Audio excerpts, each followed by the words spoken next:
Okay, so today we are going to discuss about suspension and its property, collides and its property. Then we will have some questions and MCQs. Okay, चलो भाई अपना अपना mic off करो आप लोग अपना फटाफट.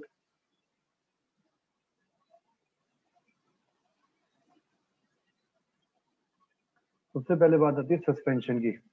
अब सस्पेंशन क्या चीज है? सस्पेंशन इज डिफाइंड एज, भाई माइक बंद करना बेटा, कौन है ये? Suspension may be defined as a heterogeneous mixture in which the solid particles are spread throughout the liquid without dissolving in it. Now, solution में क्या था? ये हमारे पास में solvent था, उसके अंदर हमने कोई भी solid particle डाला तो all the particles get dissolved in it. उसकी वजह से क्या था, हमें एक homogeneous सॉल्यूशन मिलता था, एक होमोजीनियस फेज मिलता था, ठीक है. और इसके अंदर एक आती थी यूनिफॉर्मिटी, यूनिफॉर्म होता था. यूनिफॉर्म का मतलब है कि हर जगह पे एक बढ़िया तरीके से चीज मिलती थी. बट सस्पेंशन में क्या होता है, the particles which we are trying to dissolve, they are not actually dissolving, which we are putting into it, they are not dissolving, so they remain undissolved, so it only spread throughout the solvent. वो पूरे के पूरे solvent में spread हो जाते हैं, वो कोई उसके अंदर डिसॉल्व नहीं होते. इस तरीके से वो डिसॉल्व नहीं होते, वो क्या है, इस तरीके से प्रेजेंट हो जाते हैं. जैसे कि if you mix sand in water, if you mix sand in water, so this sand spreads out in water and after some time it settles down. Clear है ये वाली बात? ऐसी चीजों को हम लोग बोलते हैं यस सर सस्पेंशन. जैसे कि आप देख सकते हैं यहाँ पे ये वाटर है, ये सैंड है, सैंड को मैंने वाटर के अंदर मिक्स कर दिया, तो थोड़ी देर बाद ये इसके अंदर स्प्रेड होता है और थोड़ी देर बाद you will find out the sand will settle down if you leave it undisturbed. So a suspension is defined as a heterogeneous mixture. Why it is a heterogeneous mixture? Because it is non-uniform throughout, because it is not same throughout the solution. Is that clear? अरे भैया mute रखा हार्दिक अपने आप को. ये बात समझ में आ गई आपको? ठीक है. सो व्हाट हार्दिक, जब Yes, आपको sir. कुछ पूछना हो ना तभी आप अनम्यूट करना अपने आप को, ठीक है? So sand, if you dissolve Okay, sand sir. in water, so this sand will settle down after some time, or you can say that it spreads throughout the water, but without dissolving in it. And this is the heterogeneous mixture. Why we call it a heterogeneous mixture? Because it do not form a one uniform phase. It is a two phase. You can clearly see that up to this level, water, and this is your sand. So this is water and this is sand. So that's why it is heterogeneous in nature. Second point, the suspension are found only those substances which do not dissolve in water. तो substance suspension कौन बनाता है? जो कि पानी में dissolve नहीं होते सब्सटेंस, वो ही सस्पेंशन बनाते हैं. And they settle down as precipitate if suspension are left undisturbed for some time. थोड़े टाइम बाद अगर उसको हम डिस्टर्ब नहीं करते हैं तो they will settle down, and this settle down process is known as sedimentation. The process of settling down of suspended particles by the action of gravity is known as sedimentation. Example के तौर पे आप ले सकते हैं, chalk powder है, ठीक है, सैंड है, मडी वाटर है, मिल्क ऑफ मैग्नीशिया है, जितनी भी हमारी मेडिसिन होती हैं दे ऑल आर सस्पेंशन. तो ये क्या है, सबके सब सस्पेंशन होती हैं. तभी बोला जाता है कुछ मेडिसिन ऐसी होती है जिन पर लिखा होगा लिक्विड पीने वाला, शेक वेल बिफोर यूज. उन मेडिसिन को आपको अच्छे से शेक करना पड़ता है यूज करने से पहले. क्यों? क्योंकि दे ऑल आर सस्पेंशन. अगर उसको शेक नहीं करोगे, थोड़ी देर के लिए हमने उसको डिस्टर्ब छोड़ दिया, तो उसके अंदर की जो भी मेडिसिन होती है that dissolve, that settles down, और ऊपर पानी पानी लिक्विड लिक्विड रह जाता है. So that's why on every you can say liquid bottle it was written shake well before use, because they all are suspensions. समझ में आ गई ये वाली बात? कोई डाउट इसके अंदर? No, sir. चलिए अब आ जाओ प्रॉपर्टीज ऑफ सस्पेंशन. सबसे पहली प्रॉपर्टी क्या है? Heterogeneous in nature. ठीक है, because they can form two phases depending upon the number of things mixed. अगर दो चीजें मिक्स है तो दो फेज बन जाएगा, तीन चीजें मिक्स हो सकता है तीन तीन फेज बना दे, चार फेज बना सकते हैं, दुनिया भर के फेजेस बन सकते हैं. The solid particles present one represent one phase, while the liquid in which these are suspended or distributed forms the other phase. जितने भी सॉलिड पार्टिकल्स होते हैं उनका अपना एक फेज बोला जाता है, और जो लिक्विड पार्टिकल है उसका अपना एक अलग से फेज बोला जाता है. मोस्ट इंपॉर्टेंट थिंग, इसको हमेशा याद कर लेना, इसको रट लेना इस वाली बात को. The particle size in suspension is more than 100 nanometre. Particle size, ये सारा का सारा खेल क्या है पार्टिकल साइज का. अगर पार्टिकल साइज बहुत ज्यादा छोटे होंगे, if the particle size is less than 10 power 7 metre और 100 nanometre, so it means they come in the category of solution, वो डिसॉल्व हो जाएंगे. अगर वो इस साइज के हैं तो वो डिसॉल्व नहीं होंगे, और वो अगर इससे भी बीच में होते हैं कुछ, वो रहते हैं इससे मतलब सॉल्यूशन और सस्पेंशन के बीच में पार्टिकल्स होते हैं, उन्हें बोलते हैं कोलाइड्स. ठीक है. फिलहाल ये जो 10 पावर 9 नैनोमीटर है, सॉरी 10 पावर -7 मीटर है, इसको याद रखना आप लोग. ठीक है. तेजस्विनी बच्चे लेट कैसे हो गए आप? सो गए थे? चलिए. नो सर, वो काम कर रही थी मैं. अच्छा अच्छा. कल एग्जाम है ना, इसलिए कल लेट हो किस गई. चीज का एग्जाम है बेटा? एसएस का. कोई नहीं, आप एक काम करो, वीडियो देख लेना. अभी आपको अगर पढ़ना है तो पढ़ सकते हो आप, बाद में आप वीडियो देख लेना इसकी, डोंट वरी. ठीक है, कोई ऐसी दिक्कत नहीं है. नो सर, अभी कर लूंगी, बाकी वीडियो भी देख लूंगी. चलो ठीक है फिर. अब आ जाओ थर्ड पॉइंट. जब भी कभी किसी ने एग्जाम वगैरह के तौर पे अब रह जाए आपका लेक्चर, मैं तभी इसको रिकॉर्ड करके यूट्यूब पे इसलिए डाल देता हूँ कि सो दैट वो आप लोगों के लिए बेनिफिट के लिए एक बार पहुंच रह जाए. ठीक है. चलिए, the particle in okay. Suspension. ठीक है ना. हाँ. सो अब कहता है सस्पेंशन के अंदर, the particle in suspension can be seen with naked eyes and under the microscope. अब ये जो पार्टिकल्स होते हैं सस्पेंशन के अंदर, जो हमने सस्पेंशन में पार्टिकल्स डाले, वो थोड़े बड़े होते हैं और उनको हम लोग वैसे ही सिंपली आंखों से देख सकते हैं. जैसे कि सीधी सी बात है, मैं सैंड को पानी में मिक्स करता हूँ तो सैंड के पार्टिकल मेरे को दिख जाते हैं. अगर मैं चॉक पाउडर है, चॉक पाउडर को पानी में मिक्स करूंगा तो मुझे चॉक पाउडर आराम से दिख जाता है. These particles can be seen through our naked eyes.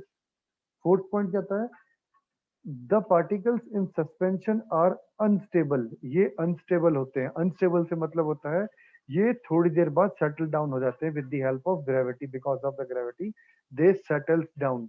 ये तब आप कह सकते हो दे आर स्टेबल नाउ. वरना they try to move here and there, वो इधर उधर घूमते रहते हैं जब तक कि ग्रेविटी की वजह से वो नीचे जाके सेटल नहीं हो सकते. जैसे ही वो सेटल हो गए तो it means they are now stable. So suspension is a unstable form of mixture before settling. When suspension settles down, then it becomes stable. याद रखोगे ये वाली बात. ठीक है.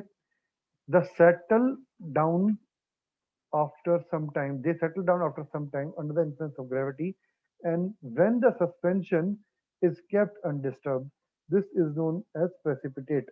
अब जो सस्पेंशन था हमारा, जो कि सेटल डाउन हो गया, उसे बोलेंगे हम लोग प्रेसिपिटेट. ठीक है. और जो पूरी की पूरी जो प्रोसेस था जिसके अंदर सेटलिंग डाउन होता है, उसे बोलते हैं हम लोग सेडिमेंटेशन. तो सस्पेंशन की प्रॉपर्टीज के बारे में समझ में आ गई बात. इतना ही आपको याद करना है, इसमें और कुछ याद करने की जरूरत है नहीं आपको. क्लियर है बात? कोई डाउट इसके अंदर? No sir. ठीक है. अब याद रखना, सस्पेंशन पार्टिकल्स का साइज खुद का इतना बड़ा होता है कि they can come into the influence of gravity. They can come और they can work under the influence of gravity and then settles down. Okay. अब आ जाओ कोलाइडल सॉल्यूशन. नाउ जो कोलाइडल सॉल्यूशन के जो पार्टिकल का साइज है, that is in between solution and suspension.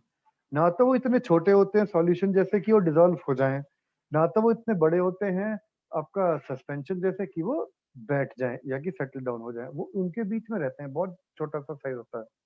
So heterogeneous solution in which the size of the particle is in between 10 power -7 to 10 power +5 centimetre, -7 to -5 centimetre आपका अगर solution रहता है 10 power में, तो उसे बोलते हैं हम लोग heterogeneous solution.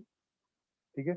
And such that solute particles neither dissolve nor settle down in a solvent is known as colloidal solution. तो इसलिए जो solute ना तो settle down होता है ना ही dissolve हो, neither dissolves nor settle down in a solvent is known as colloidal solution. समझ में आ गई ये वाली बात? Is that clear? So colloidal Yes, solution sir. is a heterogeneous mixture which has a size in between that of the solution and the suspension particle, and in this case solute neither dissolves or nor settles down in a solvent. This whole solution is termed as colloidal solution. Tejaswini Mannu clear हो गई बेटा ये वाली बात? Yes, sir. चलो जी अब आ जाओ in colloidal solution a relatively large suspended particles are called dispersed phase and solvent is known as solvent in which particles are suspended is known as continuous phase or dispersed medium. अब देखो हमारे पास solution किस चीज से बना हुआ था? Solute plus solvent, ये हमने पढ़ा था। यहाँ पे क्या होता है? सॉल्यूट का मतलब होता है डिस्पर्स्ड फेज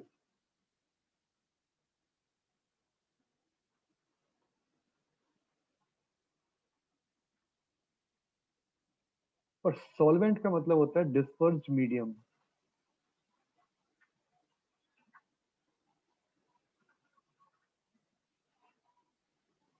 समझ में आ गई बात? Clear? dispersed phase and dispersed medium. Is that clear? Solute and solvent को इस तरीके से और Yes, sir. इन दोनों को जोड़ देंगे तो ये क्या बन गया हमारे पास? कोलाइड, सॉरी इसे बोलेंगे colloid. So colloid is made up of dispersed phase and dispersed medium. ठीक है, क्लियर? और डिस्पर्स मीडियम का मतलब बिल्कुल वैसा ही है जैसे कि सॉल्यूट और सॉल्वेंट में का रहता है। सॉल्यूट का मतलब डिस्पर्स फेज, सॉल्वेंट का मतलब डिस्पर्स मीडियम। जैसे कि आप लोग देख सकते हैं मिल्क, तो milk is a suspended, milk is a colloidal solution. किस किस का? फैट और वाटर का कोलाइडल सॉल्यूशन होता है।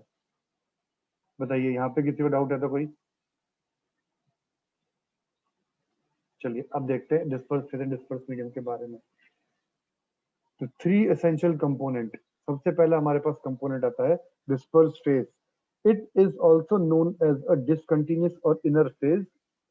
It consist of discrete particles significantly larger than the ordinary molecules, and in this small particles of solute is diffused in solvent. इतने भारी भरकम डेफिनेशन को याद करने की जरूरत नहीं है, बस इतना याद रखो कि भाई ये एक डिसकंटिन्यूअस इनर फेज होता है जिसके अंदर डिस्क्रीट पार्टिकल आर प्रेजेंट, उसे बोलते हैं डिस्पर्स फेज। उसके बाद होता है डिस्पर्जन मीडियम और कंटिन्यूअस फेज और outer phase. In this medium, it is a medium in which dispersed phase is present. वो medium जिसके अंदर dispersed phase present होता है उसे बोलते हैं dispersed medium. This consists of interlinked molecules. इसके अंदर interlinked molecules होते हैं, इसके बारे में इतना याद रखो। और इन सब दोनों चीजों को बांध के रखने के लिए एक हमारे पास होता है, उसे बोलते हैं stabilizing agent. So it is a substance which tends to keep the colloidal particles apart. Not बांध के रखने के लिए मतलब वो उनको अलग अलग ना होने देता है, वो उनको एक साथ रखने के लिए। और जो बिल्कुल आपस में आप एक साथ से मतलब है कि वो बिल्कुल अलग अलग ना हो जाए या वो बिल्कुल चिपक भी ना जाए कि भाई एक साथ गांठ ही बन जाए उनकी और बिल्कुल अलग ना हो जाए कि वो पानी से अलग हो जाए। तो इन सब चीजों को रोकने के लिए, इन सब जो चीजों को स्टेबलाइज करता है इनके मूवमेंट को, उसे बोल देते हैं हम लोग स्टेबलाइजर या फिर stabilising agent. So dispersed phase plus dispersed medium is equal to dispersion of system. That is colloidal solution. ये बात क्लियर हो गई सबको? Yes, sir. तो भानु और ये भानु कह रहा हूँ, ये क्या नाम है इसका, तेजस्विनी एंड मनु, क्लियर हुई वाली बात? सर ये स्टेबलाइजिंग एजेंट एक बार दोबारा बता दो। स्टेबलाइजिंग होता है which tends to keep the colloidal particle apart. जब कोलाइडल पार्टिकल है वो अलग अलग अलग अलग अलग अलग अलग अलग है, वो एक साथ जुड़ के पता लगा कोई बड़ा पार्टिकल ना बना ले, उनको एक साथ जुड़ने से रोकने वाली चीज को बोलते हैं स्टेबलाइजिंग एजेंट। ठीक है, समझ ओके में आई सर। बात? Yes sir. सर इसका जैसे कोई एग्जांपल की केस में होता जैसे है। जनरली जितने भी ये होते हैं, क्या नाम है इसका, जैसे कि मान लो फॉर एग्जांपल है, आप कभी मैगी बनाते हो जैसे, या कभी जवे बनाते हैं हम घर यस में, सर। तो जवे या मैगी बनाते हैं तो उसमें हम कभी कभी एक चम्मच हल्का सा घी डाल देते हैं, जिससे कि वो आपस में चिपके नहीं। करते हो? यस जो कभी घर यस में सर। कभी चावल बनाते हैं या कुछ चीज बनाते हैं, तो चावल में मम्मी एक चम्मच घी डाल देती है या एक चम्मच हम लोग ऑयल डाल देते हैं। वो किस लिए घी या ऑयल इसलिए डालते हैं, सो दैट कि वो आपस में चिपके ना, वो चिपक के एक मोटा सा गांठ ना बना ले। That is what they, small small particles can't combine together and form a bigger complex. एक बिगर मॉलिक्यूल बना के वो सस्पेंशन बना लेंगे वो कोलाइड से। ठीक है, तो उनको आपस ओके में सर। चिपकने ना देने यस के सर। का मतलब होता है स्टेबलाइजिंग एजेंट। अब आ जाओ ये, each of the two phases consisting A colloidal system may be a gas, liquid और अ सॉलिड। अब कोलाइडल सिस्टम को बनाने वाले ये जो दो फेजेस हैं, dispersion phase and dispersion medium, ये गैस भी हो सकते हैं, ये लिक्विड भी हो सकते हैं, सॉलिड भी हो सकते हैं। ठीक है, फॉर एग्जाम्पल की बात करते हैं, मिल्क, दूध है जैसे, दूध के अंदर fat globules are dispersed in water. पानी के अंदर फैट के ग्लोब्यूल्स, ग्लोब्यूल्स का मतलब होता है गांठें, छोटी छोटी स्मॉल स्मॉल स्फेरिकल बॉल्स होती हैं। कभी कभी देखा होगा आपने, अगर दूध को बहुत ज्यादा आप चर्न करोगे तो उसके ऊपर घी निकल आता है, वो घी होता है छोटी छोटी बॉल्स की फॉर्म में आ जाता है, इसलिए milk is a colloidal solution. ठीक है, hence flat globules forms a dispersed phase and water is termed as a dispersion medium। तो वाटर के डिस्पर्जन मीडियम है और फ्लैट ग्लोब्यूल्स के हैं डिस्पर्जन डिस्पर्स्ड फेज। अब आ जाता है हमारे पास में इनके बीच के अंदर प्रॉपर्टीज के बारे में। ठीक है, अब कोलाइडल जो हमारे पास है सॉल्यूशन, उनकी क्लासिफिकेशन क्या है, ये बड़ा ही इंपॉर्टेंट है आपके सारे के सारी चीजें, इनको याद रखना, खास तौर से इनके एग्जाम्पल। और ये फोम क्या होता है, foam is a colloidal solution in which dispersed phase is gas and dispersed medium is liquid। dispersed phase is gas and dispersed medium is liquid। Example है soap, lather, whipped cream, soda water, froth, etcetera. समझ में आई बात?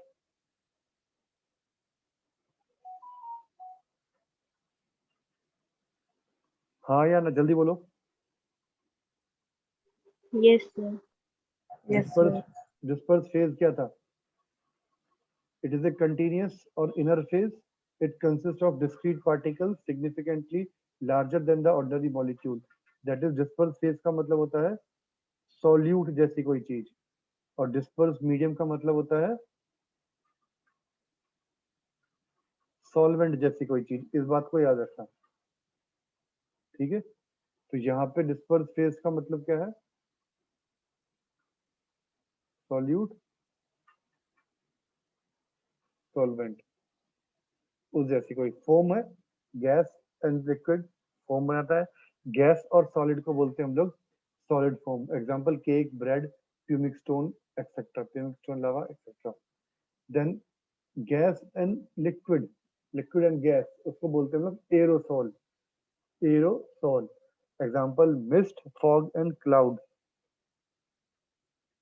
Then हमारे पास आता है liquid, liquid उसको बोलते हैं हम लोग emulsion, milk, cream, butter, oil in water, etc.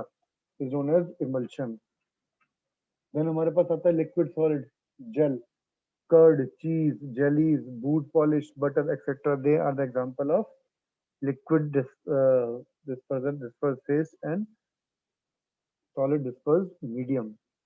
Then after that solid gas, solid aerosol, smoke, dust, ये example है। Solid and liquid are known as salts, paint, fluid, cell fluids, inks, these are the example of salts। Then solid solid, or they are known as solid salts, are termed as alloy, colored glass, gemstones, etc. ये बात समझ में आ गई सबको? कोई doubt इसके अंदर? Is that clear? Yes, sir sir. ये नहीं क्लियर हुआ मुझे। कौन से वाला? सारा? नो सर, ये एमल्शन वाला पॉइंट। इमल्शन वाला कौन सा था? ये लिक्विड लिक्विड वाला? Yes sir. अब जैसे क्रीम है, बटर ऑयल है, इसमें क्या होता है? ऑयल एंड वाटर, ऑयल और वाटर को एक साथ मिक्स कर दो तो जो तुम्हारे पास में कोलाइडल सॉल्यूशन बनेगा उसे बोलते हैं इमल्शन। जब कभी दो लिक्विड चीजें आपस में मिक्स करी जाए और जो कि दूसरे में डिसॉल्व नहीं होती हो उसे बोलते हैं हम लोग इमल्शन। ठीक है? जैसे कि ओके पानी में सर। तेल मिला दिया तो उसे बोल दिया इमल्शन। क्रीम ओके मिल्क है, milk is a type of emulsion है। कैसे? मिल्क के अंदर फ्लैट ग्लोब्यूल्स है, mix in water, both are liquid in state, दोनों को मिक्स कर दिया तो वो क्या बन गया? मिल्क बन गया।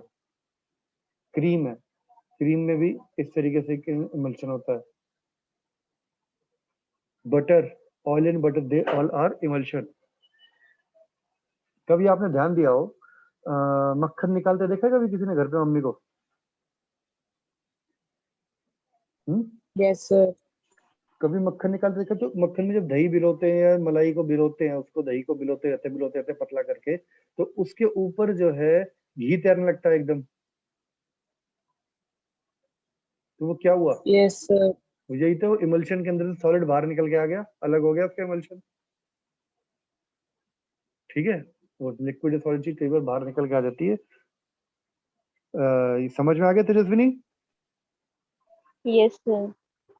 ओके जी। एक मिनट रुको जरा, कौन आया अभी?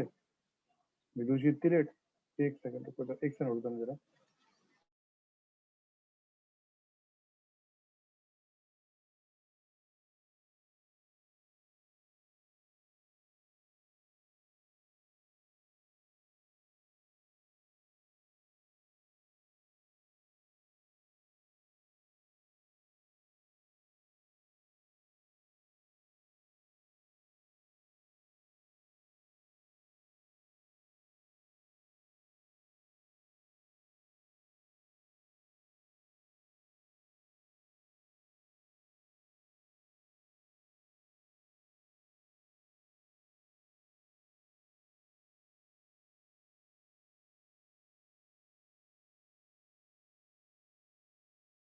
हाँ जी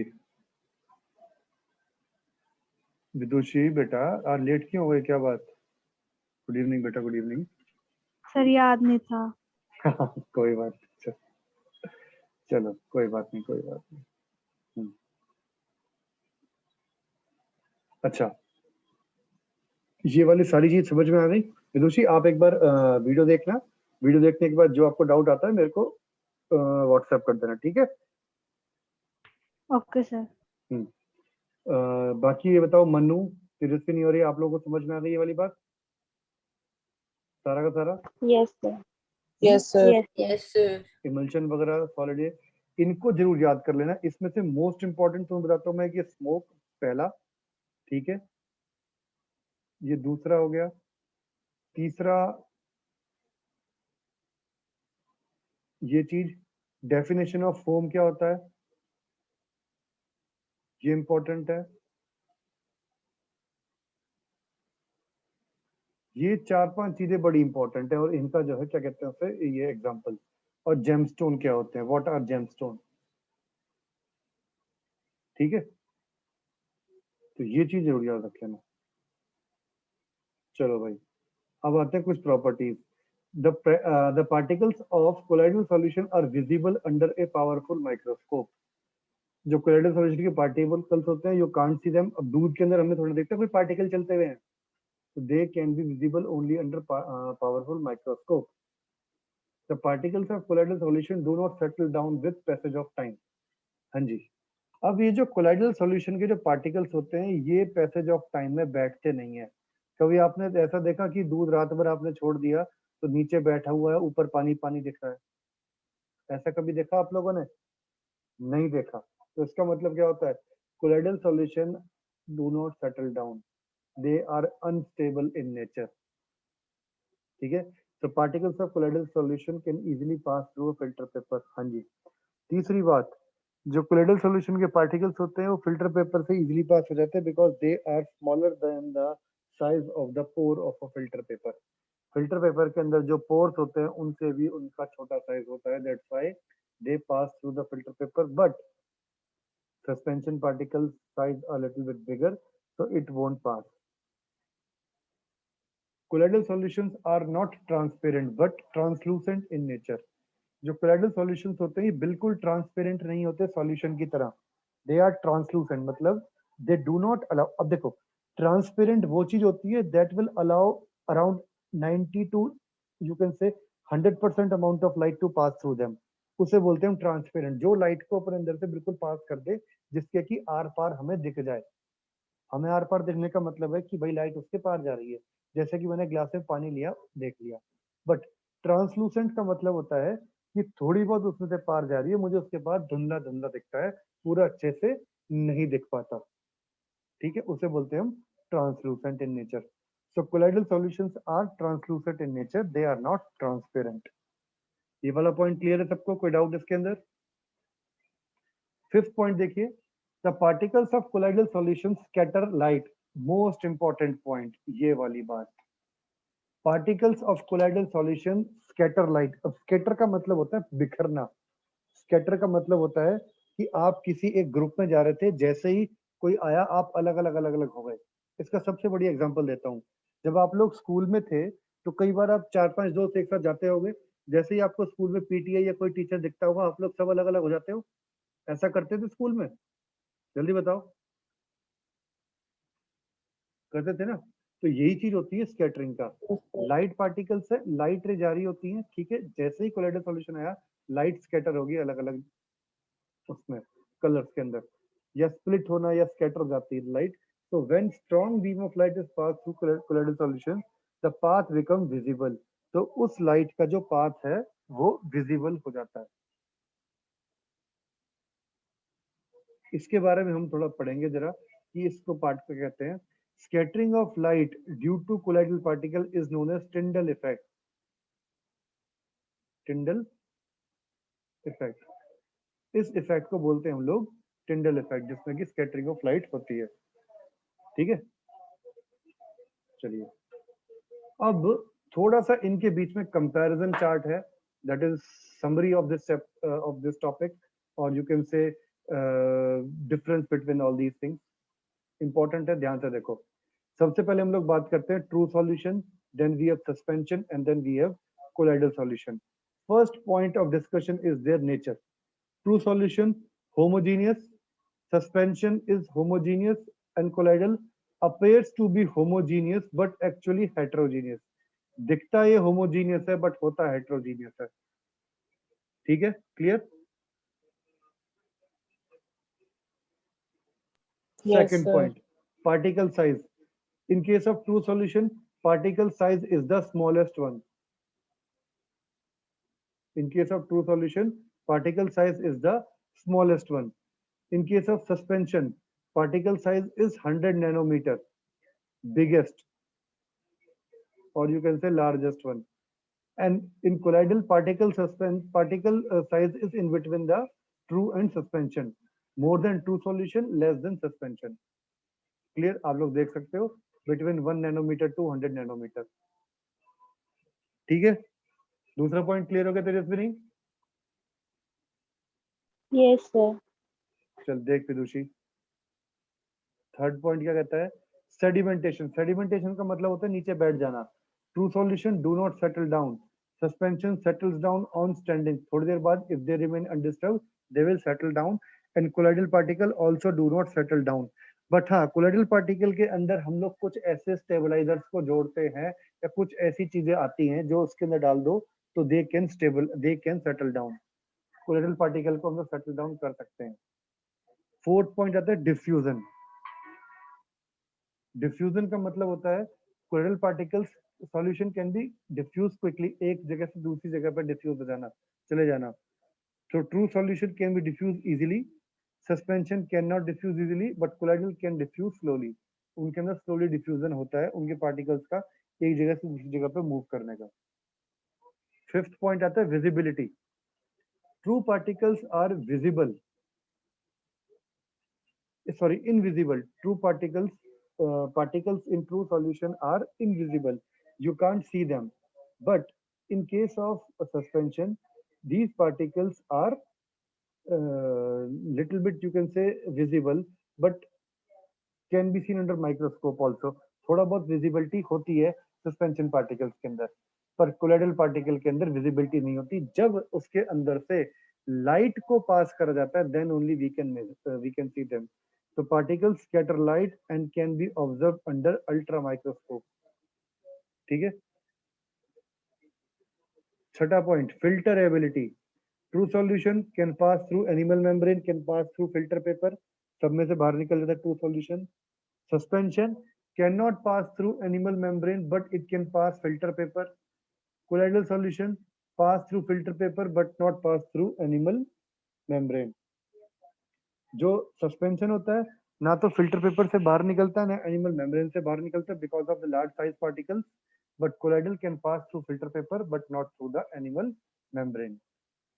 सातवां पॉइंट बताया था इसकी अपीयरेंस के बारे में, क्लियर एंड ट्रांसपेरेंट होता है true solution, suspension is opaque and colloidal solution is translucent, it light can pass through it. Clear हो गई ये बात सबको? कोई डाउट इसमें? हाँ जी, विदुषी एंड मनु, ये Tejaswini, clear? No sir, yes sir, clear. Okay जी। सर जब लाइट जाती है तो वो समझ नहीं आया कि लाइट जाने के बाद ही क्यों उसको माइक्रोस्कोप से देखा जा सकता है। नहीं नहीं नहीं नहीं, लाइट जाने के बाद नहीं, जब उसके अंदर से हम लाइट को पास करते हैं तो लाइट स्कैटर जाती है। कभी कभी देखा है आपने सुबह सुबह जब घर में झाड़ू लग रही हो और थोड़ी सी खिड़की खुली हो तो उसमें सनलाइट आती है तो आपको एकदम धूल के कण दिखने लग जाते हैं आपस में, वैसे धूल के कण दिखते नहीं है। कभी ध्यान दिया इस बात में? Yes sir. दिखाता हूँ मैं, एक सेकंड रुको। कुछ इस तरीके से दिखने शुरू हो जाते हैं धूल के कण। कोलाइडल सॉल्यूशन के बारे में टिंडल इफेक्ट हम लोग आज नहीं पढ़ रहे हैं, कल पढ़ेंगे इसको, टिंडल इफेक्ट को। इसको और अच्छे से बताऊंगा मैं टिंडल इफेक्ट क्या होता है। फिलहाल अभी इतना ही पढ़ते हैं आज, ठीक है? क्लियर है बात? कोई दिक्कत इसमें? हाँ जी तेजस्विनी, कोई डाउट बेटा? नो सर, चलिए, और जो विदुषी था आपको वो कोई पूछ डाउट? लिया था। ठीक है जी, वेरी गुड वेरी गुड। विदुषी, बाकी का पिछला लेक्चर आप उसको अच्छे से पढ़ना एक बार, वीडियो भी मैं थोड़ी देर में 15-20 मिनट में वीडियो अपलोड हो जाएगी, आप लोग फिर उसको पढ़ना, उसमें से जो डाउट आता है आप मेरे से कांटेक्ट कर सकते हो, ठीक? ओके चलो सर, ओके जी, टेक केयर, बाय बाय। कल की छुट्टी रहेगी, फ्राइडे की छुट्टी है, ठीक है? संडे को मैं आपको टाइम बताता हूँ किस टाइम पे पढ़ाऊंगा मैं आपको, ठीक है? सर सैटरडे भी है ना? हाँ, सैटरडे फ्राइडे सैटरडे का ऑफ होगा। संडे को मैं मॉर्निंग में टाइम रखूंगा, मॉर्निंग बताता हूँ आपको मैं, अराउंड ओके सर। 8-9 बजे, 10 बजे के आसपास का, 10 बजे के आसपास का मान के चलो संडे का टाइम, ठीक है? मैं उस टाइम पे रखूंगा, ठीक है? चलो सर, ओके जी, बाय बाय।